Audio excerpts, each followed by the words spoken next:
Hello दोस्तों, welcome back to Aiza creation. और मुझे बहुत टाइम से रिक्वेस्ट आ रही है कि मैं बड़ों के लिए ट्यूलिप शलवार किस तरह से रेडी कर सकते हैं उसका वीडियो अपलोड करूं। तो यहाँ पर आप देख सकते हो कि ये मैंने जो ट्यूलिप शलवार बनाई है मैंने वो 40 लेंथ की बनाई है। तो सबसे पहले हमें क्या करना है कि 2.25 मीटर फैब्रिक ले लेना है। इसकी जो विड्थ है ये फैब्रिक की वो हमारी 44 इंच है। तो नॉर्मल अरस का फैब्रिक है ये। तो यहाँ पे हमने ये फैब्रिक को 2.25 मीटर लिया है और 44 फीट वाला लिया है। तो आप कोई भी साइज़ के लिए, मतलब मुझे 38 साइज़ के लिए ज़्यादा रिक्वेस्ट आती है, तो 38 ले लो, 39 ले लो, 40 ले लो, मतलब आपको जितनी लेंथ चाहिए उस हिसाब से आप ट्यूलिप शलवार रेडी कर सकते हो।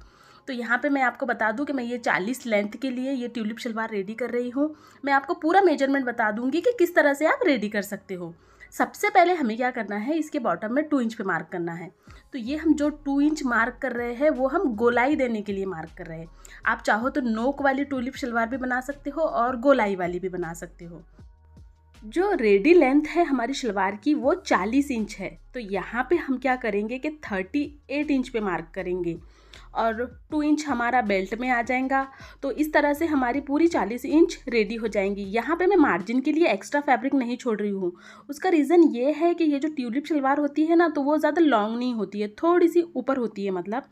तो इसलिए मैं यहाँ पे जो मार्किंग है हमारी सेम उसी हिसाब से ले लूँगी। तो देख लीजिए हमें क्या करना है कि गोलाई में हमें 38 इंच पे निशान लगा लेना है। तो ये जो होती है हमारी ट्यूलिप शलवार ये गोलाई में ही कट होती है। तो यहाँ पे देख लीजिए इस तरह से हमें ये पूरी गोलाई में निशान लगा लेना है।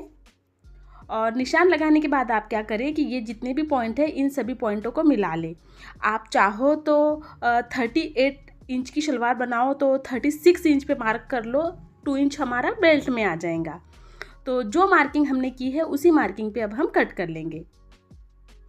तो यहाँ पे आप देख सकते हो कि हमने ये कट कर लिया है। ये जो ट्यूलिप शलवार है ना वो बनाने में बहुत ज़्यादा आसान है। और ये देख लीजिए ये इसका बॉटम है। तो यहाँ पे हम क्या करेंगे, हल्की हल्की गोलाई दे देंगे, क्योंकि हम यहाँ पे वो जो नोक वाली होती है वो उस तरह की नहीं बना रहे हैं, थोड़ी सी गोलाई वाली बना रहे हैं। मैं फिर से क्लियर कर दूँ तो यहाँ पे हमने इसे कट कर लिया है। एक स्टेप हमारा कंप्लीट हो गया है। अब सेकंड स्टेप में हमें क्या करना होता है कि क्रॉच निकालना होता है, मतलब जो आसन होता है ना हमारा वो निकालना होता है। तो उसके लिए हम क्या करेंगे, देख लीजिए ये हमारे फैब्रिक का सेंटर है। हमने एक पार्ट अंदर की तरफ फोल्ड किया और एक पार्ट उसके ऊपर इस तरह से फोल्ड करेंगे। तो ये दोनों के बीच का जो गैप है वो हमें 3 इंच चाहिए। अगर आप स्मॉल साइज़ के लिए बना रहे हो तो आप 2.5 इंच भी ले सकते हो, लेकिन मैं यहाँ पे 3 इंच ले रही हूँ। तो इस तरह से हमें ये गैप 3 इंच रखना है। ये जो हम मार्किंग कर रहे हैं ना ये हम आसन के लिए कर रहे हैं। मैं फिर से क्लियर कर दूँ एक बार। तो देख लीजिए ये हमने 3 इंच पे मार्क कर लिया।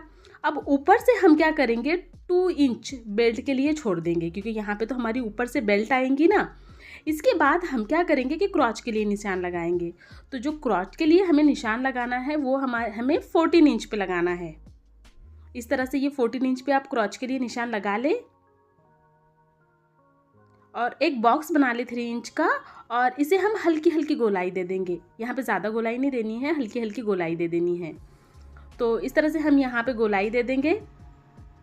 और आजकल जो ट्यूलिप शलवार है ना वो शॉर्ट फ्रॉक के साथ में बहुत सही लगती है। अगर आप चाहो तो मुझे कमेंट करिए, मैं आपको शॉर्ट कलियों वाला फ्रॉक बताऊँगी कि किस तरह से हम रेडी कर सकते हैं इसके ऊपर।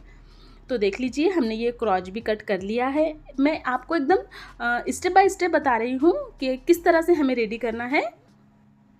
और हम क्या करेंगे कि ये जो हमारी बंद वाली साइड है ना इसे भी हम इस तरह से कट कर लेंगे। तो देख लीजिए हमारी ट्यूलिप शलवार की कटिंग कंप्लीट हो गई है। अब हमें स्टिचिंग करना है। तो स्टिचिंग भी बहुत आसान है, वो भी मैं आपको स्टेप बाय स्टेप बता दूँगी। तो सबसे पहले देख लीजिए ये हमारे 2 पार्ट है, मतलब दोनों पैरों के लिए। अब क्या करना है, यहाँ पे इस तरह से फोल्ड करना है, पूरी गोलाई में हम यहाँ पे पूरा फोल्ड कर देंगे। तो यहाँ पे देख लीजिए हमने कि ये इस तरह से फोल्ड कर लिया है। ये हमने फिनिशिंग के लिए किया है ताकि कोई धागे ना निकले। तो सबसे पहले आप इस तरह से फोल्ड कर ले। उसके बाद दोनों सीधी साइड अंदर की तरफ रखनी है और इस तरह से आसन के ऊपर सिलाई लगा लेनी है। तो यहाँ पे हमने ये दोनों सीधी साइड अंदर की तरफ रखी और आसन की तरफ सिलाई लगा ली। हल्के हल्के कट लगाए। इस बात का ख्याल रखें कि कहीं सिलाई ना कट जाए। और यहाँ पे इस तरह से हम अब ये जो ट्यूलिप शलवार होती है ना, उसका शेप देख लीजिए किस तरह से आता है। तो एक फैब्रिक हमने अंदर की तरफ रखा और एक इसके ऊपर रखा। सेम इस वाले साइड में भी हमें इसी तरह से करना है। एक फैब्रिक हमें अंदर की तरफ रखना है और एक फैब्रिक हमें इसके ऊपर रखना है। इस तरह से इसके ऊपर रख लेंगे। बराबर से सेट कर ले आप।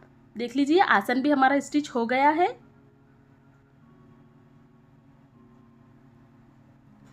अब इसके बाद हमें क्या करना है कि लेस लगानी है। तो वैसे तो हम ये जो शलवार ओपन है, मतलब पैर जाने के लिए हम जगह रखेंगे तो वो हम 7 इंच रखेंगे यहाँ पे इस तरह से। तो यहाँ पे मैं एक 7 इंच पे निशान लगा लूँ, मगर जो लेस लगाएंगे हम वो 9 इंच से लगाएंगे। तो इस तरह से मैंने ये 9 इंच पे एक निशान लगा लिया है। तो 7 इंच तक हम ओपन रखेंगे ताकि हमें पैर जाने में आसानी हो। इस तरह से हम लेस लेंगे। आपको जो पसंद हो आप आपके हिसाब से ले सकते हो लेस। और इस लेस को इस तरह से सीधी साइड में हम जहाँ से हमने 9 इंच पे निशान लगाया है वहाँ से लेके ऊपर तक हम इस तरह से ये शलवार में लेस लगा लेंगे। तो देख लीजिए हमने दोनों साइड में ये लेस लगा ली है यहाँ तक। और गोल्डन लेस तो वैसे भी कोई भी डार्क फैब्रिक पे बहुत ही अच्छी लगती है। तो देख लीजिए यहाँ पर भी कितनी अच्छी लग रही है। अब इसके बाद हमें क्या करना है,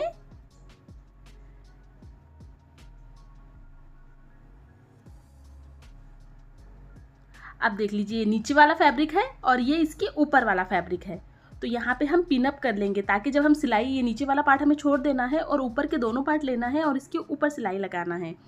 पिन अप हम इसलिए कर रहे हैं ताकि ये थोड़ा सा ऊपर नीचे ना हो जाए। तो आप भी पहले इस तरह से पिन अप कर ले बराबर से। और यहाँ पे जो हमने 7 इंच ओपन रखा है वहाँ तक हमें ये सिलाई लगा लेनी है। तो इस तरह से यहाँ पर भी हम एक पिन लगा लेंगे। तो ये इतना ओपन रहेगा हमारा और यहाँ से इतना हम सिलाई लगा लेंगे इसके ऊपर इस तरह से। सिलाई लगाने के बाद हमें क्या करना है कि यहाँ पे प्लेट्स डालनी है। तो देख लीजिए ये मैंने बेल्ट के लिए फैब्रिक कट किया है, ये 2 है पीस हमारे। तो यहाँ पे इसकी जो लेंथ मैंने ली है वो मैंने 5 इंच ली है, क्योंकि ये हमें 2 इंच चाहिए, इसलिए मैंने यहाँ पे इसकी लेंथ 5 इंच और विड्थ मैंने 24 इंच ली है। तो इसके बाद हम क्या करेंगे कि यहाँ पे इसमें बराबर सेंटर से सेंटर मिलाएंगे और प्लेट्स डालेंगे। मतलब जो भी हमारी शलवार का एक्स्ट्रा फैब्रिक है वो हमें यहाँ पे प्लेट्स डाल लेनी है। और जो प्लेट की डायरेक्शन रखेंगे हम वो आसन की तरफ रखेंगे। तो यहाँ पे देख लीजिए हम किस तरह से प्लेट डाल रहे हैं। मैं यहाँ पे 1 इंच की प्लेट डाल रही हूँ और उसका डायरेक्शन हमें आसन की तरफ रखना है। तो इस आसानी से हम यहाँ पे ये ट्यूलिप शलवार रेडी कर सकते हैं। सेम हम इस वाले साइड में भी इसी तरह से करेंगे कि इधर भी जितना एक्स्ट्रा फैब्रिक है वो फैब्रिक की हम यहाँ पे प्लेट्स डाल लेंगे। सेम प्रोसेस हमें रिपीट करना है कि जो प्लेट का डायरेक्शन है वो हमें आसन की तरफ रखना है।